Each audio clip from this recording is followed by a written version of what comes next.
ಒಬ್ಬ ನರಹಂತಕಾಸುರ. ನರಮಾಂಸವೇ ಇವನ ಆಹಾರ.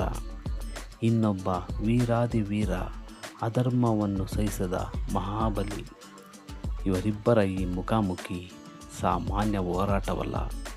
ಇದು ಭಯ ಮತ್ತು ಧೈರ್ಯದ ನಡುವಿನ ಸಮರ.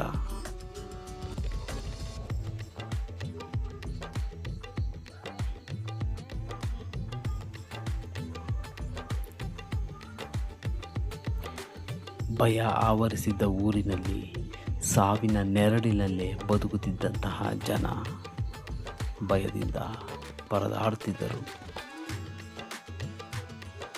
ಆ ಭಯದ ಅಂತ್ಯಕ್ಕಾಗಿ ಅಲ್ಲಿಗೆ ಪಾಂಡವರ ಆಗಮನವಾಯಿತು.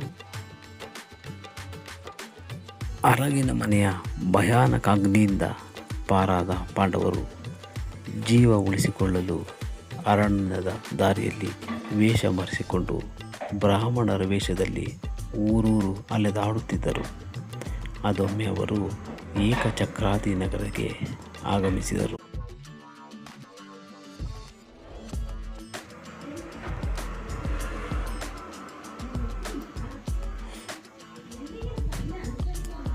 ಅಲ್ಲಿ ಒಬ್ಬ ಬ್ರಾಹ್ಮಣನ ಮನೆಯಲ್ಲಿ ಆಶ್ರಯ ಪಡೆದುಕೊಂಡವರು ವೃಕ್ಷಾನ್ನವನ್ನೇ ಆಹಾರವಾಗಿ ಸ್ವೀಕರಿಸುತ್ತಾ ಸರಳ ಜೀವನ ನಡೆಸುತ್ತಿದ್ದರು.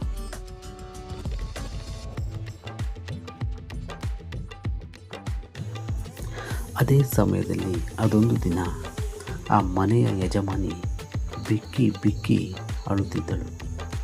ಈ ಅಳುವನ್ನು ಕೇಳಿದ ಕುಂತಿ ಅವಳ ಬಳಿ ಬಂದು ಏನಾಯಿತು, ತನ್ನ ದುಃಖ ಏನು ಎಂದು ಕೇಳುತ್ತಾಳೆ. ಆಗ ಆ ಮಹಿಳೆ ತನ್ನ ದುಃಖವನ್ನು ಕುಂತಿಗೆ ಹೇಳುತ್ತಾಳೆ. ತಾಯಿ, ಈ ಏಕಚಕ್ರಾದಿತ್ಯ ನಗರದ ಹಣೆಬರವೇ ಸರಿಯಿಲ್ಲ. ಇಲ್ಲಿ ಬಕಾಸುರನೆಂಬ ಅಸುರನು ವಾಸಿಸುತ್ತಿದ್ದು ಪ್ರತಿ ದಿನವೂ ಸಹ ಸರತಿಯಂತೆ ಒಂದು ಬಂಡಿ ಅನ್ನವನ್ನು ಮತ್ತು ಅದರ ಜೊತೆ ಒಬ್ಬ ಮಾನವನನ್ನು ಅವನಿಗೆ ಆಹಾರವಾಗಿ ನೀಡಬೇಕು. ಏನು ಮಾಡುವುದು? ಇಂದು ನನಗಿರುವುದು ಒಬ್ಬನೇ ಒಬ್ಬ ಮಗ. ಅವನನ್ನು ನಾನು ಹೇಗೆ ಕಳುಹಿಸಲಿ? ನನಗೆ ಅವನಿಲ್ಲದೆ ಬೇರೆ ಗತಿಯಿಲ್ಲ ಎಂದು ಆ ತಾಯಿ ತುಂಬ ದುಃಖದಿಂದ ಅಳುತ್ತಿರುತ್ತಾಳೆ. ಆಗ ಕುಂತಿಯು, ತಾಯಿ, ನಿನ್ನ ಈ ಸಮಸ್ಯೆಗೆ ಪರಿಹಾರ ನಾನು ಕೊಡುತ್ತೀನಿ. ನನ್ನ 5 ಮಗರಲ್ಲಿ ಒಬ್ಬ ಮಗನನ್ನು ನಾನು ಇಂದು ಆ ಅಸುರನ ಭೋಜನಕ್ಕಾಗಿ ಕಳಿಸುತ್ತೇನೆ ಎಂದು ಆ ಮಹಿಳೆಗೆ ಸಾಂತ್ವನ ಹೇಳುತ್ತಾಳೆ. ನಂತರ ಕುಂತಿಯು ಭೀಮನಿಗೆ ನಡೆದ ಪ್ರಸಂಗವನ್ನು ವಿವರಿಸುತ್ತಾಳೆ. ತಾಯಿ ಕುಂತಿಯ ಆದೇಶದಂತೆ ಭೀಮನು ಬಂಡಿಯೊಂದಿಗೆ ಬಕಾಸುರನ ಬಳಿಗೆ ತೆರಳುತ್ತಾನೆ. ಹೀಗೆ ತೆರಳುತ್ತಿರುವಾಗ ಭೀಮನಿಗೆ ಕಾಡಿನ ಮಧ್ಯೆ ತುಂಬ ಹಸಿವಾಗಲು ಪ್ರಾರಂಭವಾಗುತ್ತದೆ.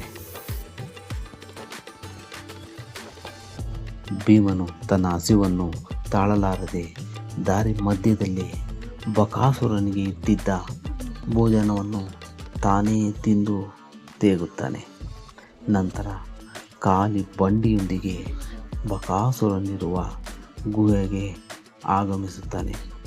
ಮೊದಲೇ ತುಂಬ ಹಸಿವಿನಿಂದಿದ್ದ ಬಕಾಸುರ ಭೀಮನ ಆಗಮನದಿಂದ ಸಂತೋಷಗೊಳ್ಳುತ್ತಾನೆ. ಆದರೆ ಖಾಲಿ ಬಂಡಿಯನ್ನು ಕಂಡಂಥ ಬಕಾಸುರ ಅವನ ಕೋಪ ನೆತ್ತಿಗೇರಿ ತುಂಬ ಸಿಟ್ಟಿನಿಂದ ಬಂಡಿಯನ್ನೆಲ್ಲ ಪುಡಿ ಮಾಡಿ ಭೀಮನ ಸಮೀಪ ಬರ್ತಾನೆ. ಅವರಿಬ್ಬರ ಮಧ್ಯೆ ಭಾರೀ ಕಾಳಗ ನಡೆಯುತ್ತದೆ. ಆದರೆ ಇದು ಧರ್ಮ ಮತ್ತು ಅಧರ್ಮದ ನಡುವಿನ ಕಾಳಗವಾಗುತ್ತದೆ. ಇಲ್ಲಿ ಭೀಮನು ಮತ್ತು ಬಕಾಸುರನು ಭಾರೀ ಕಾಳಗದಿಂದ ಒಬ್ಬರಿಗೊಬ್ಬರು ಪರಸ್ಪರ ಹೊಡೆದಾಡಿಕೊಳ್ಳುತ್ತಾರೆ.